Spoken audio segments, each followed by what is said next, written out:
शरद पवार ने महाराष्ट्र के सीएम एकनाथ शिंदे, अजीत पवार और देवेंद्र फडणवीस को लंच पर बुलाया। चिट्ठी भेजकर 2 मार्च का बारामती के अपने आवास पर आने का दिया निमंत्रण भी। यूपी में लोकसभा चुनाव लड़ेगी एमआईएम। असदुद्दीन ओवैसी की पार्टी ने सपा के गढ़ आजमगढ़, बदायूं समेत 7 सीटों पर उम्मीदवार उतारने का फैसला लिया। चुनाव में सपा कांग्रेस के इंडी गठबंधन की बढ़ेगी टेंशन। कांग्रेस नेता बीके हरिप्रसाद का विवादित बयान आया सामने। कहा, पाकिस्तान बीजेपी के लिए दुश्मन देश, हमारे लिए पड़ोसी। बीजेपी भड़की। कांग्रेस नेता बीके हरिप्रसाद के पाकिस्तान प्रेम पर बोले केंद्रीय मंत्री राजीव चंद्रशेखर। कांग्रेस की मानसिकता है कि जो देश हित में काम करते हैं वो कांग्रेस का विरोध है। कांग्रेस का एक कीड़ा है, उनका एक मानसिकता है। उनके मानसिकता में जो नेशनलिस्ट हैं, जो देश के हित में काम करते हैं, वो कांग्रेस के विरुद्ध हैं। समाजवादी पार्टी के बागी विधायक मनोज पांडे अयोध्या पहुंचे। मनोज पांडे ने अयोध्या में रामलला के किए दर्शन और पूजन। राम मंदिर में दर्शन के बाद बोले मनोज पांडे, रामलला के खिलाफ बात करने वाले कभी सफल नहीं होंगे। पहले जाने की अनुमति नहीं देना दुखद। कैबिनेट बैठक में पीएम सूर्य घर योजना को दी गई मंजूरी। देश के 1 करोड़ परिवारों को मिलेगी 300 यूनिट मुफ्त बिजली। इंटरनेशनल बिग कैट अलायंस को भी हरी झंडी। पीएम सूर्य घर मुफ्त बिजली योजना आज इसको मंजूरी मिली है। 1 करोड़ घरों को 300 यूनिट मुफ्त बिजली मिलेगी। केंद्र ने सेमीकंडक्टर फैब को मंजूरी दी। केंद्रीय मंत्री अश्विनी वैष्णव ने कहा, गुजरात असम में लगेगी यूनिट। 100 दिनों के भीतर तीनों इकाइयों का निर्माण शुरू होगा। फैब में 91,000 करोड़ का निवेश होगा। इन तीनों प्लांट्स को भी अप्रूवल के 100 दिन के अंदर अंदर कंस्ट्रक्शन स्टार्ट करना है। मैंने अभी ऑलरेडी फील्ड में बात की है। इस मिशन को अकम्प्लिश करेंगे, अचीव करेंगे और देश का एक आत्मनिर्भर बनाने का जो प्रधानमंत्री जी का सपना है, उस सपने को पूरा करेंगे। उधर असम में सेमीकंडक्टर प्लांट की घोषणा के बाद सीएम हेमंत बिस्वा शर्मा ने पीएम मोदी को दिया धन्यवाद। बोले, असम की क्षमता पर विश्वास करने के लिए धन्यवाद। योगी सरकार ने गेहूं पर 150 रुपए प्रति क्विंटल एमएसपी बढ़ाया। बढ़े हुए दाम पर आज से 15 जून तक यूपी में होगी गेहूं की खरीद। योगी बोले, बटाईदार किसान भी करवा सकेंगे रजिस्ट्रेशन। विदेश मंत्री एस जयशंकर जापान और साउथ कोरिया दौरे पर जाएंगे। 5 से 8 मार्च तक विदेश मंत्री का विदेश दौरा।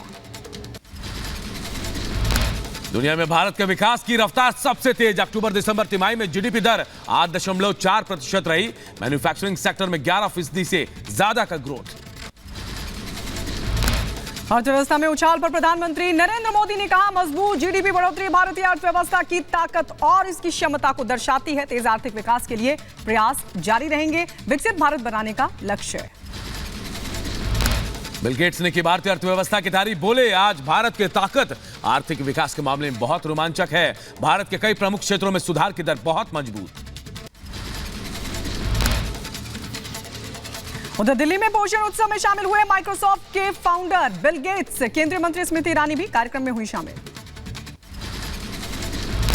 सपा और कांग्रेस के बीच बनी सहमति। एटा से सपा के लोकसभा प्रत्याशी देवेश शाह के इंडी के बैनर तले चुनाव लड़ेंगे। कांग्रेस कार्यालय पहुंचकर अपनी एकजुटता भी दिखाई। उत्तर प्रदेश के अंबेडकर नगर में पुलिस अधीक्षक ने किया औचक निरीक्षण। अधिकारियों को दिए जरूरी दिशा निर्देश। यूपी के एटा में नवनिर्मित अग्निशमन भवन का मुख्यमंत्री योगी आदित्यनाथ ने किया लोकार्पण। लोकार्पण के दौरान केंद्रीय मंत्री एसपी सिंह बघेल, क्षेत्रीय जलेसर विधायक संजीव दिवाकर समेत कई नेता मौजूद रहे। महोबा में दूषित पानी पीने से मवेशियों की हुई मौत। पानी में यूरिया पदार्थ के मिलने से जहरीला हुआ पानी। पुलिस मामले की जांच पड़ताल में जुटी। राजस्थान के पोखरण में भारतीय और जापानी सेनाओं ने संयुक्त अभ्यास धर्म गार्जियन में लिया हिस्सा। दोनों देशों के बीच सहयोग और साझा रणनीतिक हितों को दर्शाया गया। डीआरडीओ ने 28 और 29 फरवरी को दी सफल उड़ान परीक्षण किए। चांदीपुर से ओडिशा के तट पर जमीन आधारित पोर्टेबल लॉन्चर का किया परीक्षण भी। यूपी के इंटरमीडिएट पेपर लीक का मामला। लीक करने वाले विनय चौधरी के खिलाफ शिक्षा विभाग ने तहरीर दी। जांच के लिए 3 सदस्यीय कमेटी भी गठित की गई है। उत्तर प्रदेश के शाहजहांपुर में मुख्यमंत्री सामूहिक विवाह का आयोजन किया गया। कार्यक्रम में 1683 जोड़ों का हुआ विवाह संपन्न। योजना के तहत 1 लाख रुपए की दी गई राशि भी। महाराष्ट्र की नासिक पुलिस ने उद्धव सेना नेता सुधाकर बडगुजर के खिलाफ दर्ज किया मामला। बडगुजर पर दाऊद इब्राहिम के गुर्गे सलीम के साथ कथित संबंध होने का आरोप।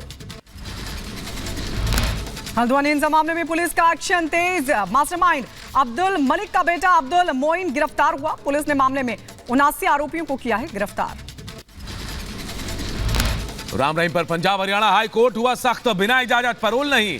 गैंगरेप और डबल मर्डर केस में उम्र कैद की सजा काट रहा है राम रहीम। राजस्थान के अलवर में जबरन धर्मांतरण और निकाह की कोशिश का मामला आया सामने। 2 हिंदू लड़कियों ने थाने में की शिकायत। रूममेट पर मुस्लिम लड़कों से दोस्ती और निकाह करने का दबाव बनाने का लगाया आरोप। मामले में पुलिस ने 3 लोगों को धर दबोचा। अलवर की घटना पर बोले बीजेपी विधायक बाल मुकुंद आचार्य, हिंदू लड़कियों को फंसाने की साजिश हो रही है, मामले के तह तक जांच करनी होगी। ऐसे जिहादी सोच के लोग हैं जो लोगों को प्रेशर बना के धर्म परिवर्तन का या लड़कों से दोस्ती करो, इस प्रकार का जो काम कर रही हैं, करा रहे हैं, उन सब का अब तो खुलासा होना चाहिए, जांच होनी चाहिए। बिहार में अपराध पर लगाम लगाने के लिए बड़ा कदम। एनडीए सरकार ने बिहार अपराध नियंत्रण संशोधन विधेयक पारित किया। नए अपराध नियंत्रण विधेयक पर बोले बिहार के डिप्टी सीएम सम्राट चौधरी, महिलाओं को छेड़ने वालों की अब खैर नहीं। और आज आप समझ लीजिए कि बालू माफिया, शराब माफिया, जमीन माफिया और जो महिलाओं को छेड़ने वाले लोग हैं उसके लिए अब खैर नहीं है। नए अपराध पर नियंत्रण कानून पर बोले बिहार के deputy CM Vijay Sinha. RJD backdoor से एंट्री लेकर सत्ता में आए और अपराधियों का मनोबल बढ़ाया। राजद के लोग जनादेश के बिना पिछले दरवाजे से सत्ता में आए थे और ये संरक्षित करने लगे, ये मनोबल बढ़ाए अपराधियों का। अपराध नियंत्रण संशोधन विधेयक पर कांग्रेस नेता शकील अहमद खान ने कहा, जल्दबाजी में लाया गया विधेयक, लोग इस कानून को नहीं जानते। मुख्य निर्वाचन आयुक्त राजीव कुमार और निर्वाचन आयुक्त अरुण गोयल टीम के साथ पहुंचे लखनऊ। आपको बता दें लोकसभा चुनाव की तैयारियों का लिया जायजा चुनाव आयोग की टीम ने। फिरोजाबाद में पुलिस की टीम को मिली बड़ी कामयाबी। कैंटर में छिपा कर ले जा रहे 72 लाख रुपए के अवैध शराब को पुलिस ने पकड़ा। एक शराब तस्कर भी पकड़ा गया। बिहार के सीतामढ़ी में अपहरण का मामला आया सामने। आपको बता दें इस अपहरण के मामले का खुलासा किया पुलिस ने। महिला समेत 6 आरोपियों को धर दबोचा। व्यापारी के बेटे के अपहरण में शामिल थे सभी आरोपी। बिहार के मुजफ्फरपुर में 1.5 लाख की लूट का आया मामला। नकाबपोश 3 बदमाशों ने लूट को अंजाम दिया। लूट की घटना सीसीटीवी कैमरे में कैद हुई। उधर बिहार के आरा में गोलीकांड से मचा हड़कंप। अज्ञात बदमाशों ने हत्याकांड के आरोपी को कोर्ट के सामने मारी गोली। घायल स्थिति में अस्पताल में कराया गया भर्ती आरोपी को। यूपी के मैनपुरी में भूमाफियाओं के दबंगई, कब्रिस्तान गए शख्स के साथ मारपीट। कब्रिस्तान की जमीन कब्जा करने के इरादे से मारपीट की गई।